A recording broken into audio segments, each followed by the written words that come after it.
Terima kasih pemirsa yang dirahmati Allah Subhanahu wa taala, masih bersama kami dalam Damai Indonesiaku spesial Ramadan 1447 Hijriah. Dan kali ini kita masuk dalam segmen Penjaga Nusantara. Di segmen ini guru kita Ustadz Fauzan Hidayatullah akan kembali memberikan tausiah dengan subtema atau judul yaitu sifat ria menggeser moralitas seseorang. Fadhal Ustadz Fauzan. Hadirin Bapak Ibu, jamaah para pemirsa Damai Indonesiaku TV One dimanapun Anda berada yang Allah muliakan. Tadi di awal kita sudah sama-sama membahas tentang bagaimana sifat ria, ujub, sum'ah dan lain sebagainya.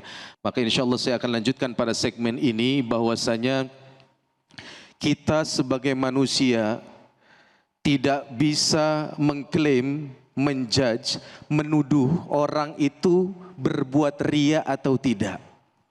Karena sebenarnya itu urusannya dengan dirinya, dengan Tuhannya. Betul Bapak Ibu ya? Bahkan mungkin juga bisa jadi kalau kita menuduh orang ria, itu bisa jadi orang itu marah. Loh kok bisa Ustadz? Iya, orang namanya itu bukan ria. Ria ya bukan, nama saya Rini katanya. Waduh. Ya, bukan itu maksudnya Bu. Tapi paling tidak pada intinya adalah bagaimana hati seseorang itu memang Allah dan dirinya yang mengetahui.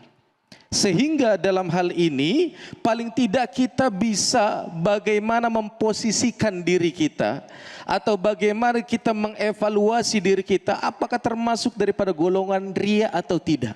Karena tadi di awal atau Ustadz Sofyan mengantarkan bahwasanya sifat ria ini menggeser moralitas, menjauhkan diri kita dari sifat keikhlasan.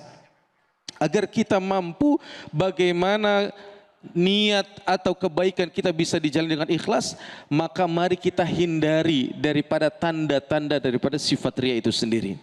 Hadirin Bapak Ibu yang dimuliakan oleh Allah, untuk itu dalam kitab Ithafus Sadatil Muttaqin Syarah Ihya Ulumuddin karya Sayyid Muhammad Al-Husni Az-Zabidi mengutip pendapat Imam Ali bin Abi Thalib. Beliau mengklasifikasikan tentang ada 3 ciri orang yang memiliki sifat ria. Lil mura'i 3 alamat. Ada berapa Bapak Ibu? Ada 3. Apa cirinya yang pertama? Cirinya yang pertama yaitu adalah yaksalu idza kana wahdah. Kalau lagi sendiri dia malas ibadahnya Bu. Salat dia ngebut salatnya. Bahkan saking ekspresnya, waduh luar biasa, bacaannya tidak diperhatikan. Lagi puasa, diem aja dia. Nggak ada yang ngelihat kan, puasa, kok diem aja. Tahu-tahu diem, habis kolak 2 mangkok. Wah, ada yang begitu ada. Saya yakin bukan orang sini Bu, orang sana. Tapi pindahan dari sini. Baik Bapak Ibu yang dimuliakan oleh Allah. Jadi kalau lagi sendiri nggak ada yang melihat, nggak ada yang memantau, dia malas mengerjakan ibadahnya. Tapi ciri yang kedua kita lihat wayansyatu idza kana finnas. Ketika di hadapan orang yang banyak, dia semangat ibadahnya. Biar kelihatan puasa, badan dilemes-lemesin. Istilahnya 4L. Lemes, letoy, lunglai, lemah gitu. Ya, bibir dikering-keringin ya. Karena apa? Agar dilihat kita ini berpuasa gitu ya. Padahal tadi Ustadz Arifin menjelaskan memang sebenarnya puasa ini ibadah sirriyah yang mungkin agak sulit orang itu bisa mendeteksi orang itu ria atau tidak gitu ya.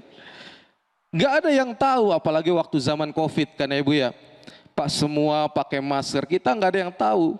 Mungkin dia di balik maskernya mulutnya sambil ngunyah bakwan, nggak ada yang tahu juga. Ya.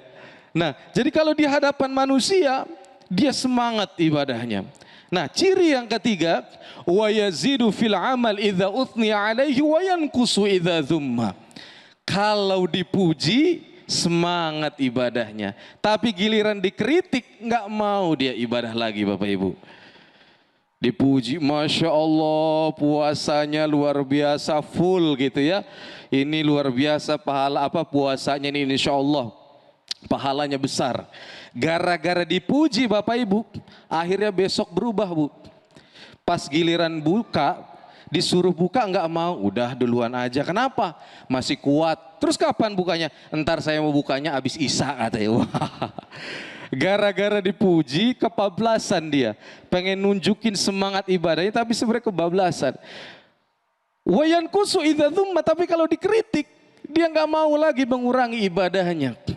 Ya, diperbaiki. Wah, ini diem-diem kalau istilah anak mudanya nih, kalau bahasa gaulnya mokel nih, jangan-jangan nih. Tahu Bu mokel? Ya, dia buka puasa di tengah hari gitu kan, nggak ada yang ngelihat ya. Nah, dikritik dia nggak mau lagi ibadah. Hadirin yang dimuliakan oleh Allah. Nah, inilah 3 tanda kata Imam Ali. Apakah kita termasuk riya atau tidak?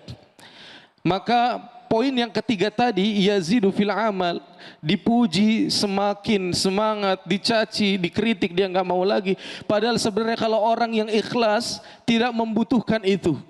Bagaimana Nabi SAW begitu mulianya Nabi, disambut oleh para nabi, dipuji oleh para nabi, disanjung oleh Allah Subhanahu wa taala dalam peristiwa Mi'raj, tapi ketika kembali dicaci maki oleh Abu Jahal dan lain sebagainya. Apakah Nabi merasakan resah dan kegalauan? Tidak. Itulah hebatnya Nabi. Dipuji tidak terbang, dicaci tidak tumbang, tidak silau dengan pujian, tidak galau dengan cacian. Itulah orang yang ikhlas. Dia tidak sum'ah, dia tidak riya, dia tidak ingin dilihat dan lain sebagainya. Maka hadirin Bapak Ibu yang dimuliakan oleh Allah, mari sama-sama kita perbaiki moral kita dari hati kita. Agar apa? Kebaikan kita ini bisa memberikan dampak yang positif. Sehingga Allah turunkan rahmat di negeri ini. Tidak semerta-merta kita menjaga Nusantara ini bukan hanya sekedar sumbangsi kebaikan kita, tapi mulai dari akhlak kita. Dengan demikian, perbuatan yang ikhlas, kita tidak hanya menjaga Nusantara ini, tapi juga bisa menjaga, melestarikan kebaikan dan memberikan dampak positif kepada orang-orang di sekitarnya. Karena naudzubillah, orang yang riya, orang yang sum'ah, apa balasan dari Allah? Kata Nabi, man samma'a samma'allahu bih, wa man yura'i yura'illahi bih. Siapa yang dia sum'ah, Allah perdengarkan keburukannya, dan siapa yang riya, Allah akan buka aibnya. Naudzubillahi min dzalik. Mudah-mudahan kita dihindarkan dari sifat riya. Amin ya rabbal alamin. Wallahu a'lam bissawab. Amin, amin ya rabbal alamin. Terima kasih Ustadz Fauzan Hidayatullah yang telah menyampaikan tausah di segmen Penjaga Nusantara ini.